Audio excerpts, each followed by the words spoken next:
A guy, innocent, ordinary, like you or me, his life is suddenly invaded because he has a good-looking wife, right? It's the only reason. He has a good-looking wife, and his life is suddenly wiped out. He is framed for something he didn't do and packed off to Australia for 9, 15 years or whatever. Taken out of the game. When he comes back, he's going to be different, and indeed he is. He sets about, in the first place, paying back what's been done to him.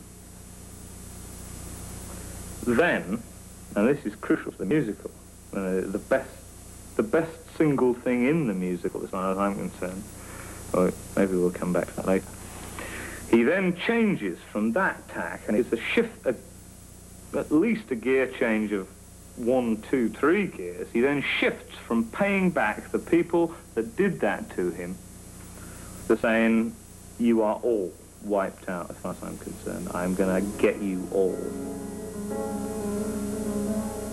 He kept a shop in London town of fancy clients and good renown.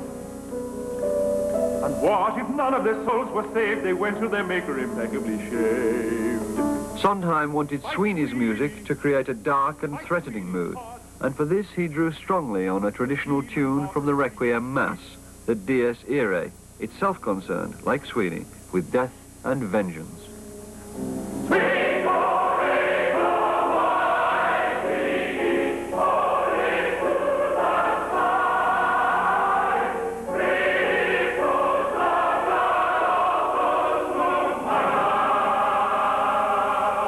In this case, what I really wanted to do was write a lot of creepy music. One of my favorite tunes, if not my favorite tune ever, is the Dies Irae. And I thought it would be useful to take the Dies Irae, that tune, and use it as the basis of Sweeney's music, because he's a man who's in love with death, in a way. And it gave me a start and gave me an atmosphere, because I've always found the Dies Irae both moving and upsetting at the same time. It scares me and it moves me. And that's what Christopher Bond's play did.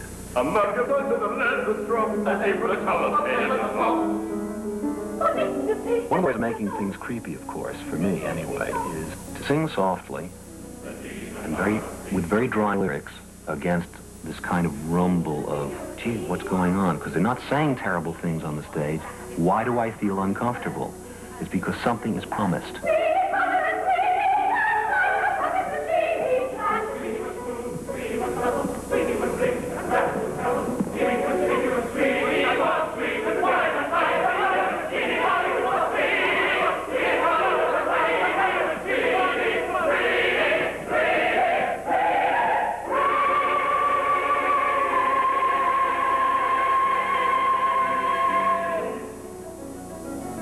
The tale of Sweeney Todd. Attend the tale of Sweeney Todd.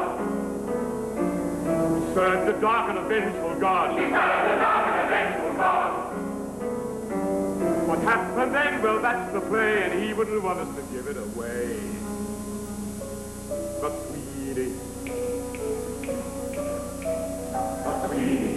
In the opening number, having the rumbling music very low, and I put it in as low a key as possible, and I have the chorus, or the individual voices singing as low as possible. It's this feeling. Now,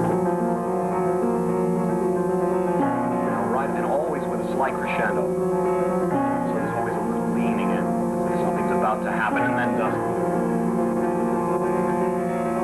Attend the tale of Sweeney Todd. His skin was pale and his eye was on. He shaved the faces of gentlemen who never thereafter were heard of again. Now there's an example of how you do creepy. By having a dissonance like that, and not quite resolving it, and it goes down to this chord instead of resolving it, and you feel a little relief, and then it goes. Just that slight dissonance, and then back to.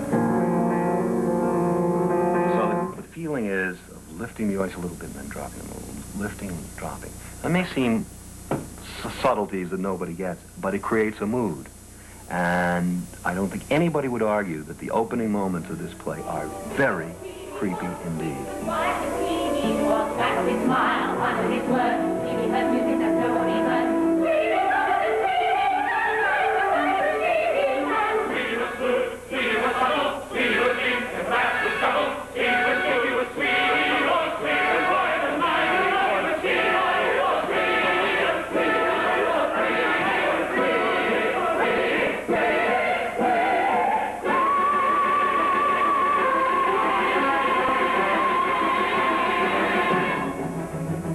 Attend the tale of Sweeney Todd. Attend the tale of Sweeney Todd.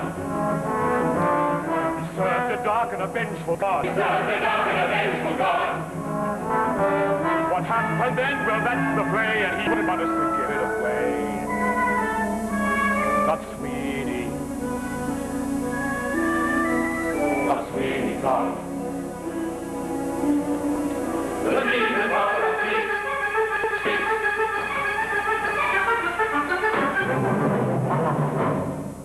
He comes back, basically, to find his family. On discovering from Mrs. Lovett, who is an ex-neighbour, that his family has disintegrated, been destroyed by the people who framed him, he decides that he will revenge himself upon them. This is hard to do for a convict with no money, no home, nothing, against people who are extremely powerful. He begins by setting up his barber shop again, and then trying to entice the people who did that to him to the shop. He succeeds, but messes it up. But in the meantime, and in between times, he does actually manage not to mess up the killing of a blackmailer from his past. Having done that, he finds that he has a taste for blood. There was a scene in Bond's play, the second scene of the show, and it's Mrs. Lovett's pie shop. Todd enters. Says, "Are you all asleep? Some food here." And Mrs. Lovett enters. She says, "Are you a ghost?" He starts for the door, fearing he has been recognized. He's a fugitive. "Hey, don't go running out the minute you get in." I am not doing this with any Cockney accent, I hate to tell you. "I only took you for a ghost because you're the first customer I've seen for a fortnight. Sit you down." He sits warily. "You'd think we had the plague the way people avoid this shop. A pie, was it?" He says, "Pie, yes, and some ale." She gets the pie. "Mind you, you can't hardly blame them.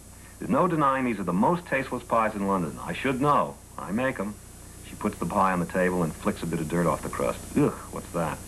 But can you wonder, with meat the price it is? I mean, I never thought I'd see the day when grown men and good cooks, too, would dribble over a dead dog like it was a round of beef." She goes for some ale. And then she goes on while she brings him chatting away about, you know, how you can't get any meat and all that. Well, what I did was, the first thing I thought was, I took a cue. I thought, that's fun, flicking the dirt off the pie. I thought, why isn't the whole shop just alive with roaches and flies and dust and the fact, it's not just a joke, the fact that she hasn't any customers and she's a slattern. And I thought it would be fun to punctuate the song with her constantly doing things like wiping her greasy hand on her apron and blowing things off the pies and slapping cockroaches and things like that. So the song is filled with little punctuated moments which also give it a rhythmic vitality and also give the actress various bits of business to do, so the piece then could become a tour de force.